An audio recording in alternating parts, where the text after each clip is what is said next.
وآخر دعواهم أن الحمد لله رب العالمين۔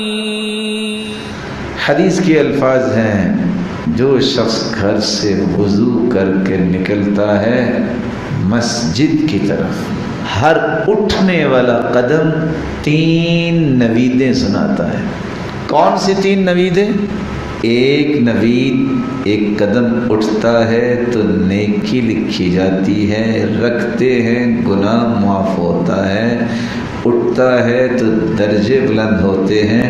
اور دوسری روایت کے الفاظ بِكُلِّ خُطْوَةٍ يَخْطُوهَا إِلَى الْمَسْجِدِ 10 حسنات، ہر اٹھنے والا قدم جو ہے وہ 10 نیکیوں کا باعث بنتا ہے۔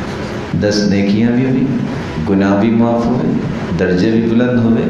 اور چوتھی بات لفظ یہ ہے، اگر آپ کی نیت خالص ہے کہ آپ نے مسجد میں نماز پڑھنی، تکبیر اولیٰ کے ساتھ نماز پڑھنی اور پہلے صف میں پڑھنی ہے، کسی وجہ سے آپ لیٹ ہو گئے، آپ کا ارادہ نہیں لیٹ ہونے کا، اللہ نیت کے مطابق اجر دیتے ہیں۔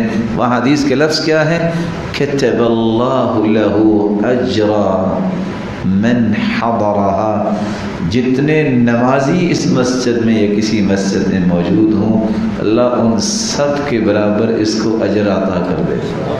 اور 5ویں روایت کے الفاظ یہ ہیں الا غفر اللہ لہ ذنوبہ، یہ وضو کر کے اللہ کے گھر میں آیا ہے، نماز سے فارغ ہوا، اللہ ذوالجلال اس کے گناہوں کو معاف کر دیں گے۔